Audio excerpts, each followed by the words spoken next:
He sido el banco de sangre ambulante de mi hermana desde que tenía 8 años. Ayer, su novio vio las cicatrices en mis brazos y todas las mentiras de mi familia se vinieron abajo. Cuando tenía 8 años, mi hermana se desplomó durante su recital de baile. La llevaron corriendo al hospital y descubrieron que tenía un trastorno de coagulación. Su sangre no producía plaquetas correctamente. El médico dijo que necesitaba infusiones de plasma de forma regular para sobrevivir. Le hicieron pruebas a toda la familia. Yo era el único compatible. Recuerdo al médico explicando que tendrían que sacarme sangre, filtrarla y dársela a Sara. Mi papá puso su mano sobre mi hombro y dijo: «Esto es lo que hacen los hermanos mayores. Proteges a tu hermana». Mi mamá estaba llorando, diciendo que podía salvarle la vida. Así que dije: «Está bien». Esa misma semana me clavaron la aguja en el brazo. Vi cómo mi sangre llenaba bolsa tras bolsa, mientras las enfermeras me decían lo valiente que era. Me sentí mareado durante días. Decían que sería solo hasta que encontraran un mejor tratamiento, algo temporal. 3 meses después, necesitaron otra donación. Solo una vez más. Tenía 9 años. A los 11 ya era cada pocos meses. A los 13, cada 6 semanas. Para los 15, estaba en esa silla una vez al mes. Las marcas de las agujas en mis brazos nunca desaparecieron. Siempre estaba lleno de moretones. Siempre agotado. Siempre con frío. Tuve que dejar el béisbol en segundo año. El entrenador no dejaba de preguntarme por qué no podía terminar el entrenamiento. Le dije que tenía problemas de respiración. Era más fácil que explicar que estaba demasiado anémico para correr. Mientras tanto, mi hermana caminaba por ahí con su chaqueta del equipo. Llegó a las finales estatales y hasta recibió ofertas de beca. Me desperté antes de que sonara la alarma. No fue por el ruido. El apartamento estaba en silencio, la calle todavía quieta, la luz entrando apenas por debajo de la persiana. Fui despertando por algo más parecido al cuerpo, reconociendo que algo había cambiado, sin saber todavía bien qué. Tardé unos segundos en recordarlo. Luego llegó todo junto. La mesa, las caras de mis padres, la voz de Diego haciendo una pregunta tan simple que nadie en mi familia había sabido responder, y mi propia voz, diciéndolo en voz alta por primera vez en 20 años, porque nadie ha preguntado. Me quedé un momento con eso, sin moverme. El techo del apartamento era el mismo de siempre, con la mancha pequeña cerca de la ventana que nunca había mandado a arreglar. Todo igual. Y sin embargo algo en el cuarto se sentía diferente, como cuando se mueve un mueble de lugar y el espacio no vuelve a verse igual aunque todo lo demás siga en su sitio. Tomé el teléfono de la mesita. 4 mensajes. Todos de la misma noche, enviados después de que me fui. El primero era de mi mamá, a las 10:15. ¿Llegaste bien? El segundo, a las 10:40. Hijo, llámame cuando puedas. El tercero era de mi papá, a las 11:10. No era una pregunta, era una afirmación. Mañana hablamos. El cuarto era de Sara.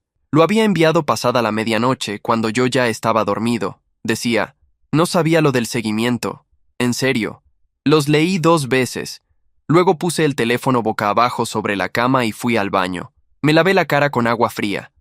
Me miré en el espejo un momento, sin pensar en nada en particular. Luego me fui a la cocina a hacer café. Mientras esperaba que el agua hirviera, pensé en Diego, no en lo que había dicho, sino en cómo lo había dicho.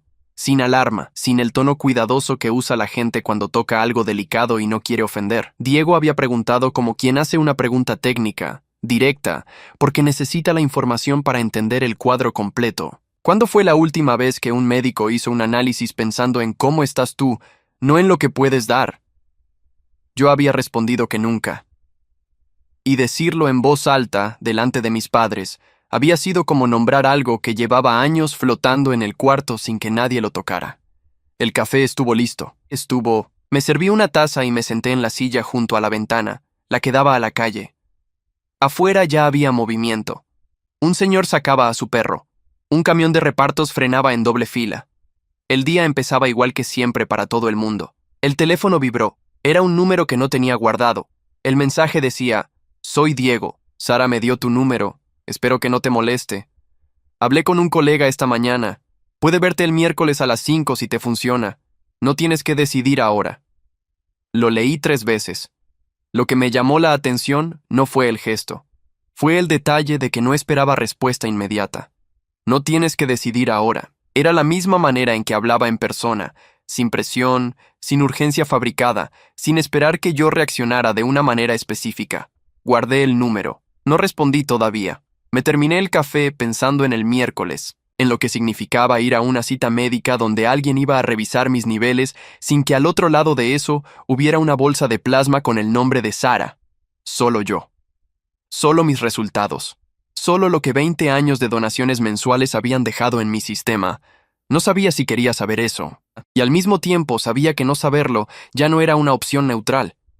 Había dejado de serlo en el momento en que Diego lo nombró en voz alta y mis padres no habían tenido respuesta. Lavé la taza. Me vestí. Antes de salir, respondí el mensaje de mi mamá. Llegué bien. Nada más. El de mi papá lo dejé sin responder. No porque quisiera castigarlo, sino porque mañana hablamos. Asumía que yo estaba disponible para la conversación que él quería tener, en los términos que él eligiera, y esa disponibilidad era exactamente lo que estaba revisando.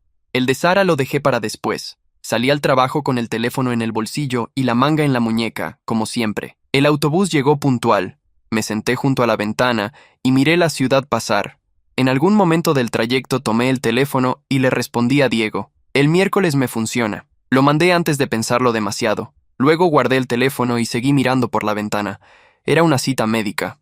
Solo eso. Pero era también la primera vez en 20 años que alguien iba a revisar mi sangre para saber cómo estaba yo. Llegué al trabajo con 10 minutos de anticipación. Me saludaron. Encendí la computadora. Revisé el correo. Hice lo que se hacía todos los días. Y todo el tiempo, por debajo de eso, había algo que no tenía nombre todavía, pero que se sentía parecido a esto.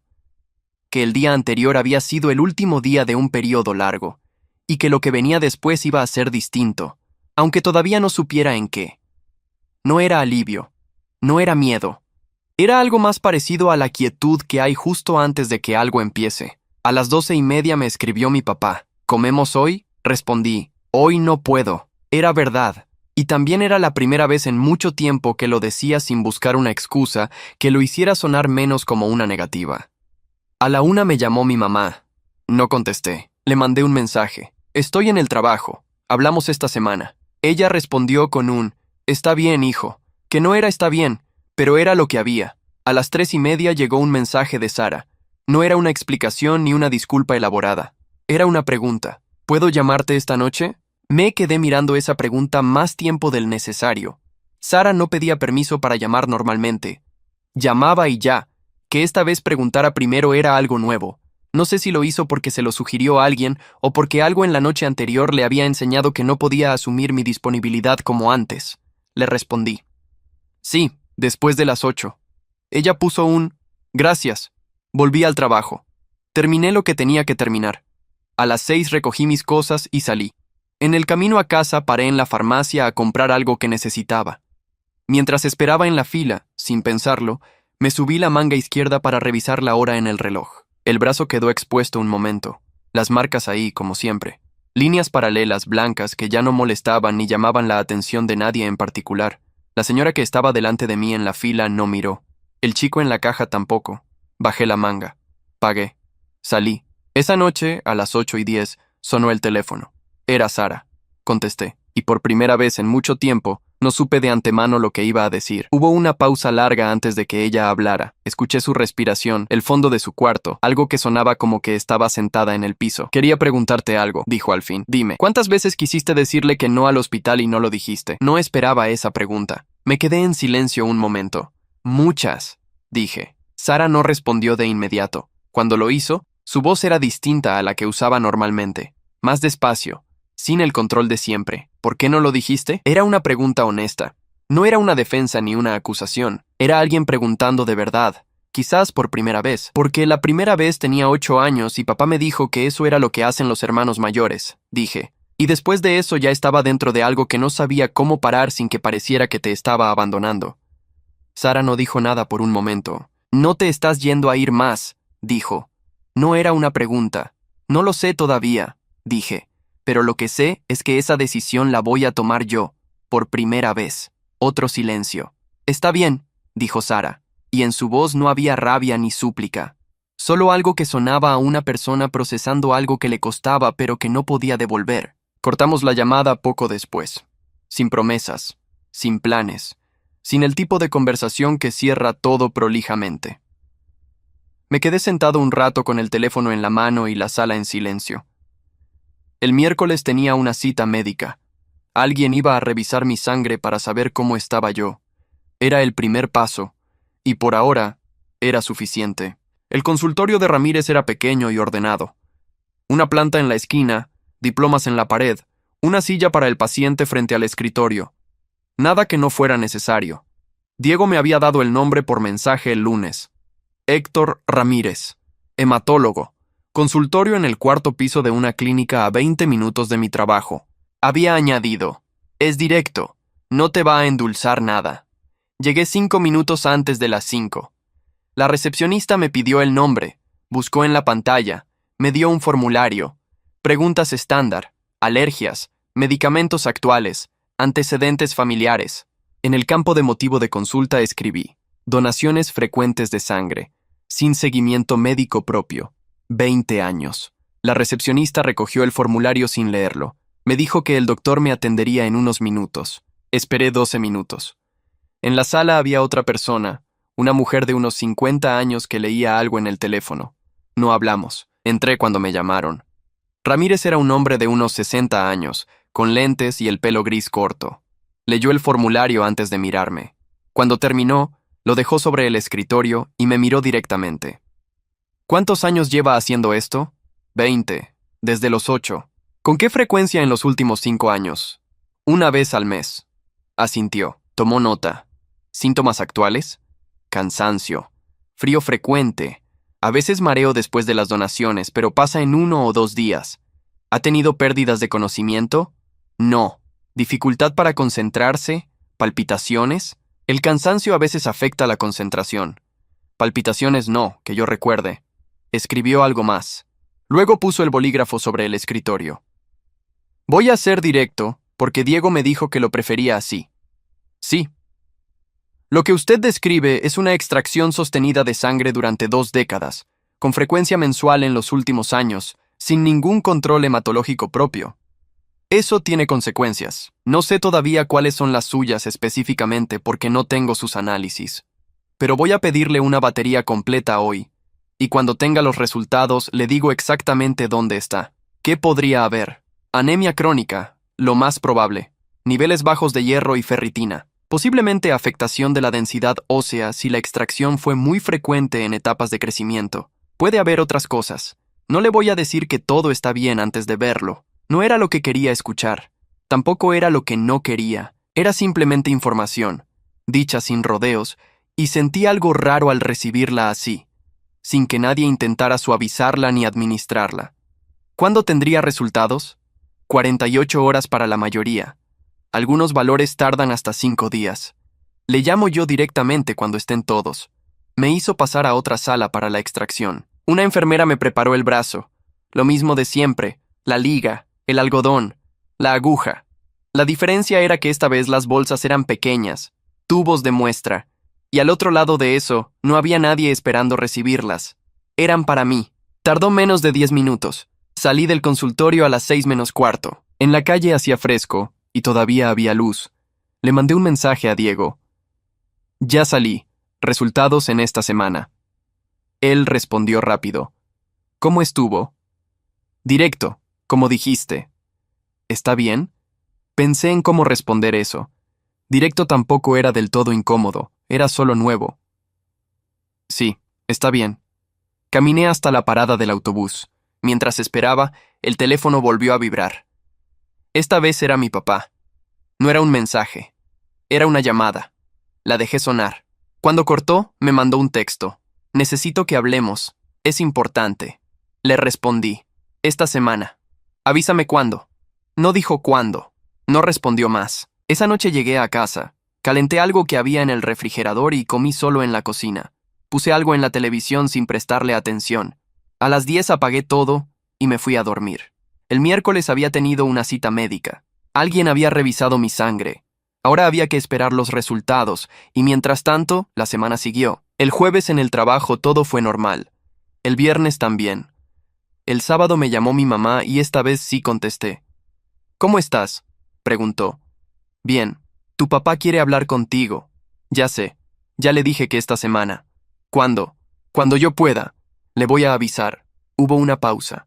¿Estás enojado con nosotros? Lo pensé un momento antes de responder. No estoy enojado, estoy procesando cosas. ¿Qué cosas? Cosas que tendría que haber procesado hace tiempo.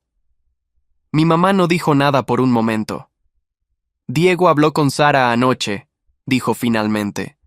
Le dijo que lo que pasó en la cena fue necesario, que alguien tenía que decirlo. Diego tiene razón. Tu papá no lo ve así. Ya sé cómo lo ve papá. Otra pausa. ¿Vas a seguir yendo al hospital con Sara? Era la pregunta que sabía que iba a llegar. La había estado esperando desde la noche de la cena, no con miedo, sino con la certeza de que en algún momento alguien la iba a hacer y yo iba a tener que tener una respuesta. Todavía no lo sé, dije. Estoy esperando unos resultados médicos. Cuando los tenga, tomo una decisión. ¿Resultados de qué? De unos análisis que me hice esta semana. Silencio. ¿Estás enfermo? No sé. Por eso me hice los análisis. Mi mamá tardó en responder. ¿Por qué no nos dijiste? Esa pregunta me tomó por sorpresa. No por lo que preguntaba, sino por el tono.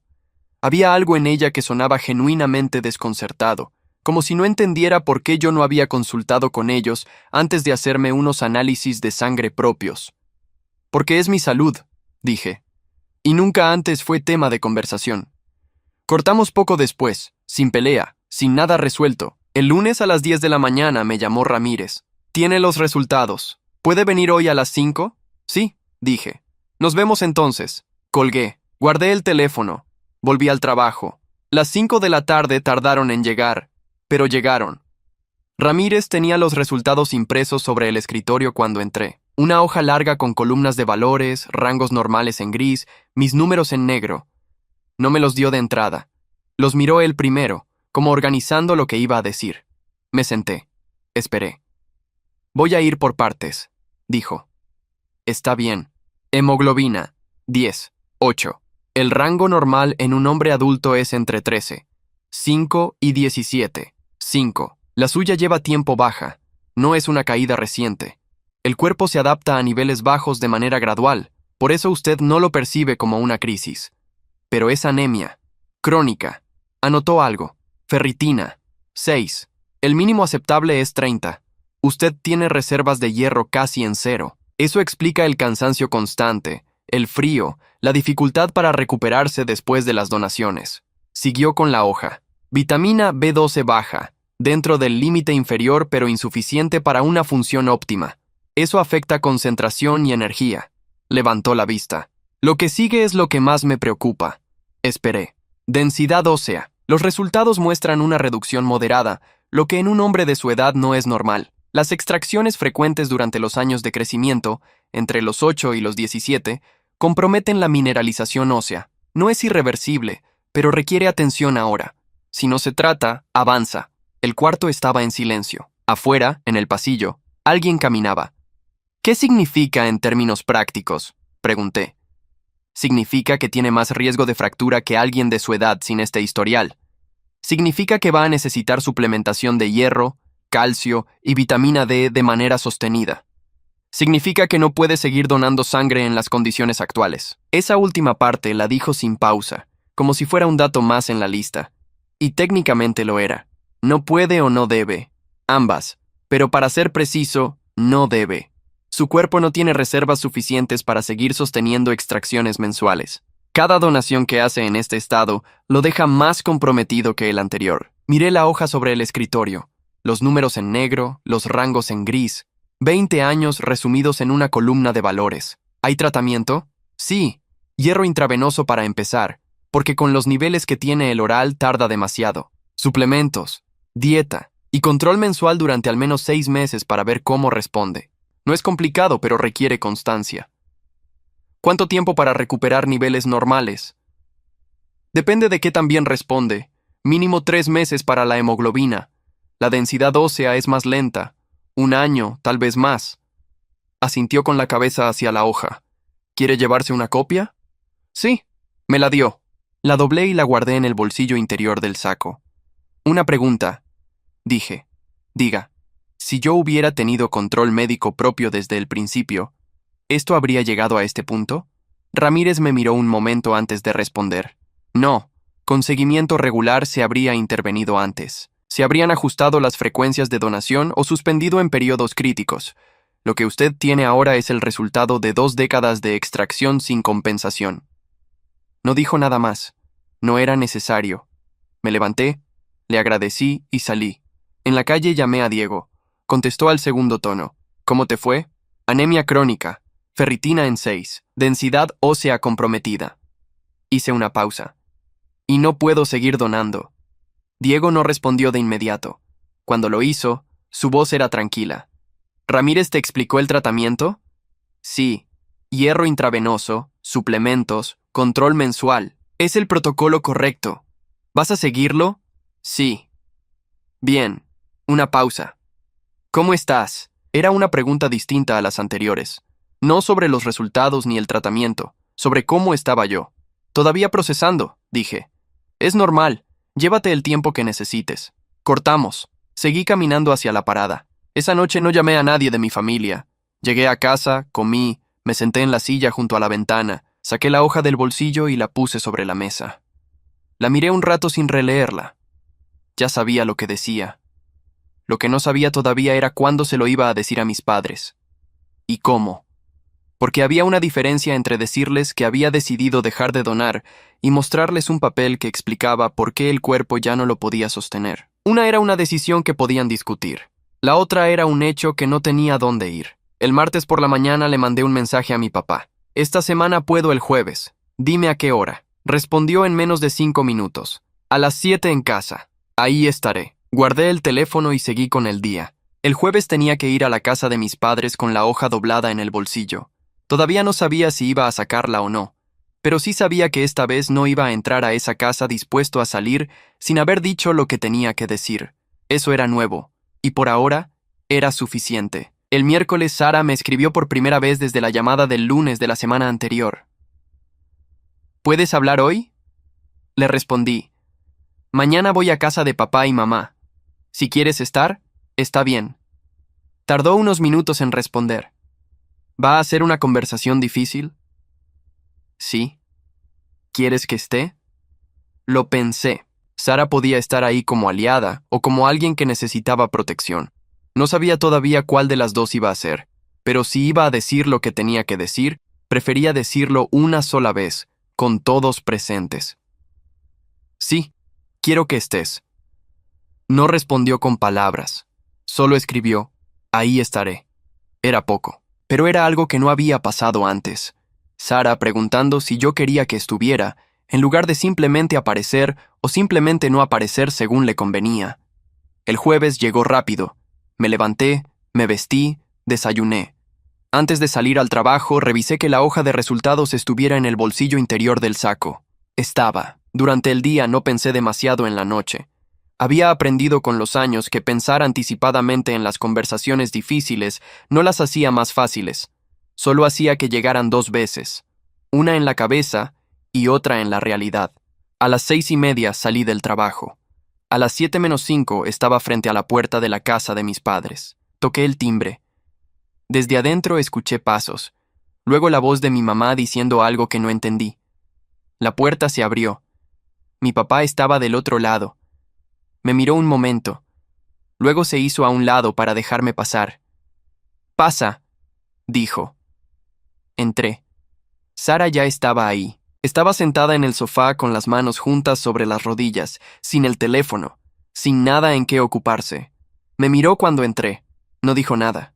Yo tampoco. Mi mamá salió de la cocina secándose las manos en un trapo. «¿Quieres algo? Hay café». «No, gracias».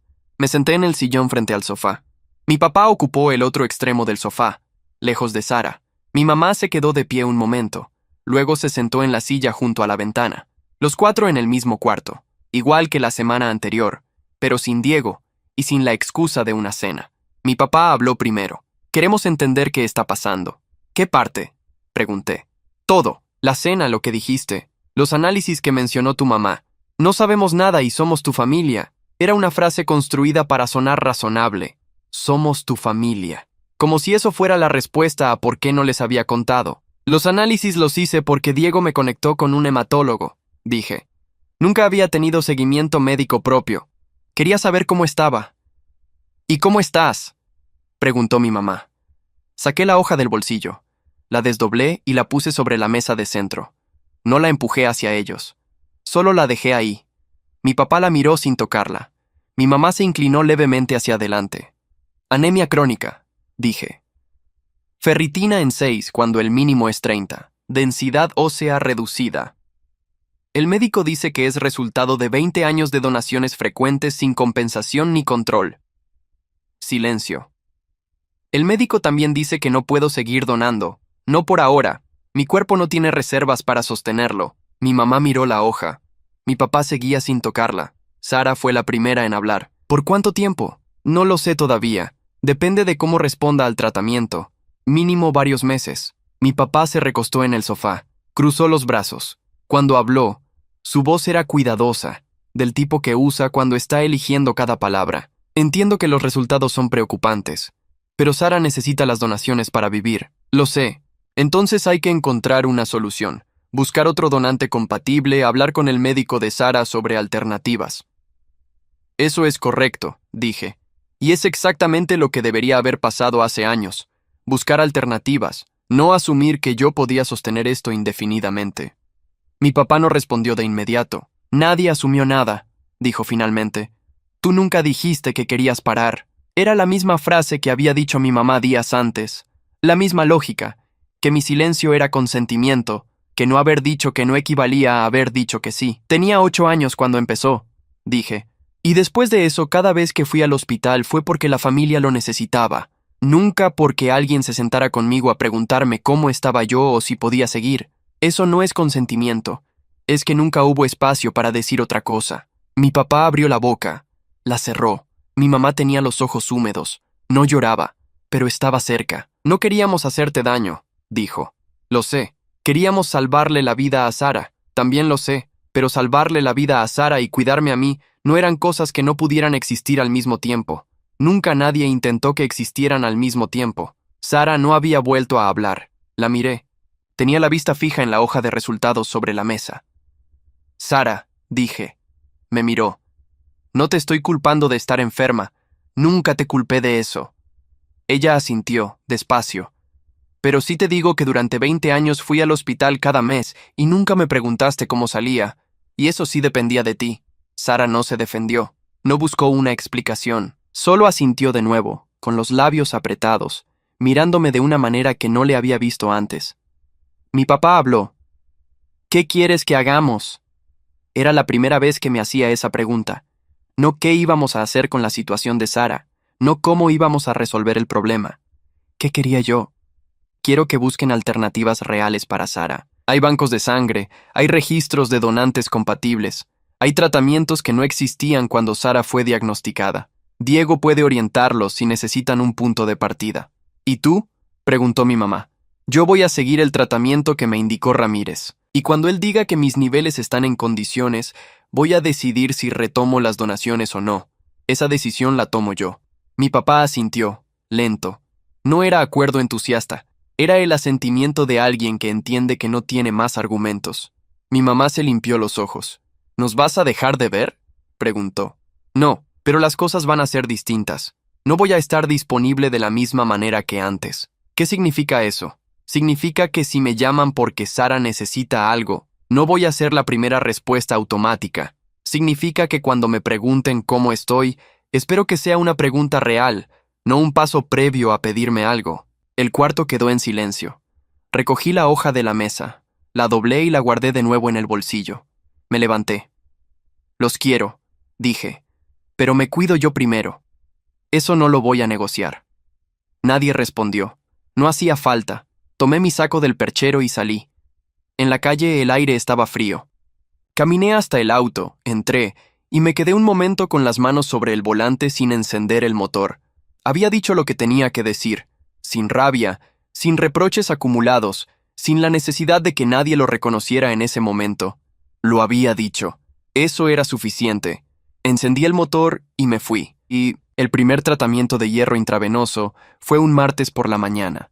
Ramírez me había explicado el procedimiento. 1 hora sentado con una vía en el brazo, el suero pasando despacio, posibles mareos al terminar. Me recomendó ir en ayunas y tener el resto del día tranquilo. Fui solo. Me senté en la misma sala donde hacía las donaciones para Sara, pero en una silla diferente, en el lado opuesto. La enfermera que me atendió no era la misma de siempre. Me preguntó si era la primera vez. Le dije que sí, en ese sentido. Durante la hora que duró el tratamiento no pensé en nada en particular. Miré por la ventana. Bebí agua. Cuando terminó me quedé 10 minutos más sentado, como indicaba el protocolo, y luego salí. No tuve mareos. Caminé hasta el auto despacio, entré, y me quedé un momento en silencio. Era la primera vez que salía de ese hospital, sin el cansancio acumulado de haber dado algo. Era una diferencia pequeña, casi imperceptible. Pero estaba ahí. Esa misma semana, Sara llamó a mis padres para decirles que había iniciado el proceso de búsqueda en el Registro Nacional de Donantes. Diego la había orientado.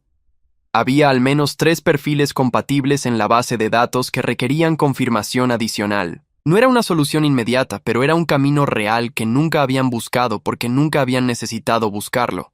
Me enteré por mi mamá, que me lo contó por mensaje con un tono que mezclaba alivio y algo que no supe identificar bien. Tal vez era la incomodidad de descubrir que la solución había existido siempre y que nadie la había buscado mientras yo estaba disponible.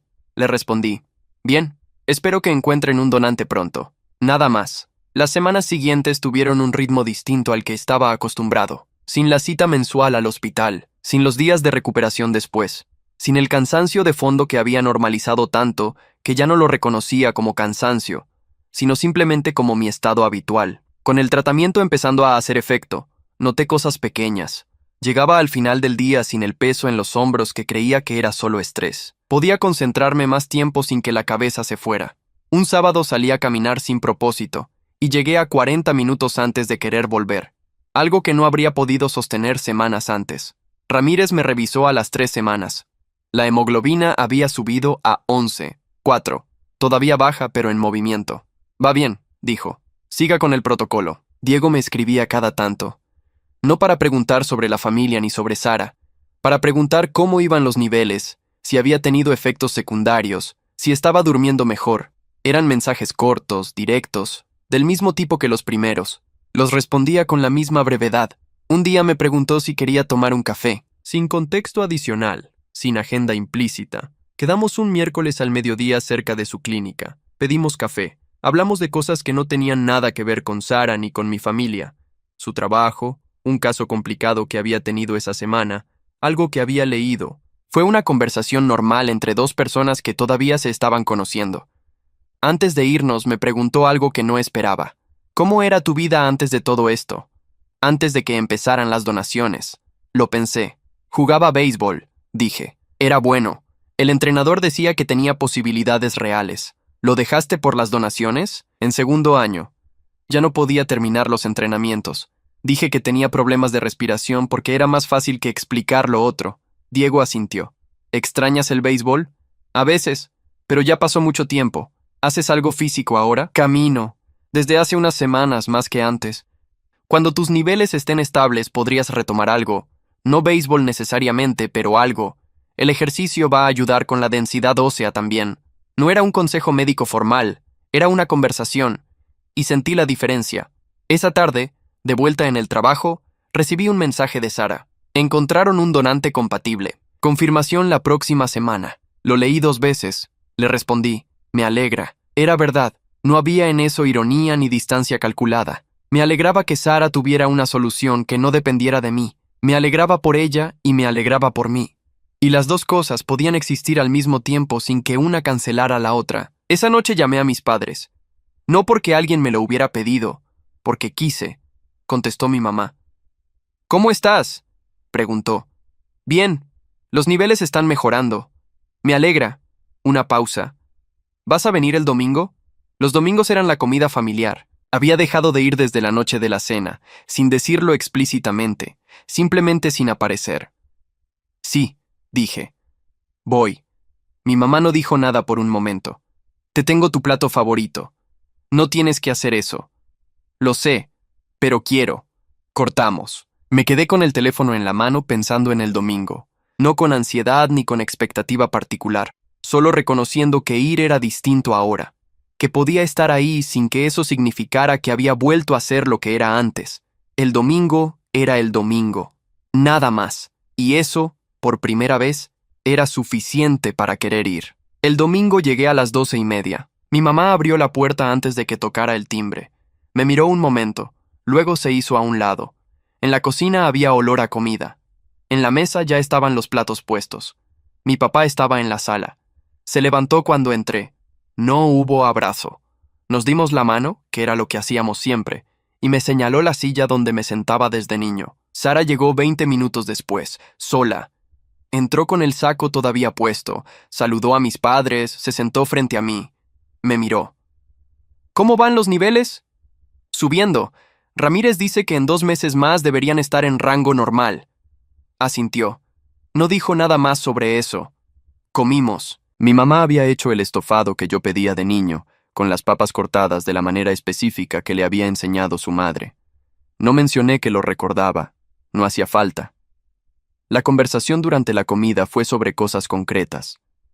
El trabajo de mi papá, un problema con la plomería en la casa, algo que había pasado en el edificio de Sara. Nadie mencionó los análisis, ni las donaciones, ni la noche de la cena de manera directa.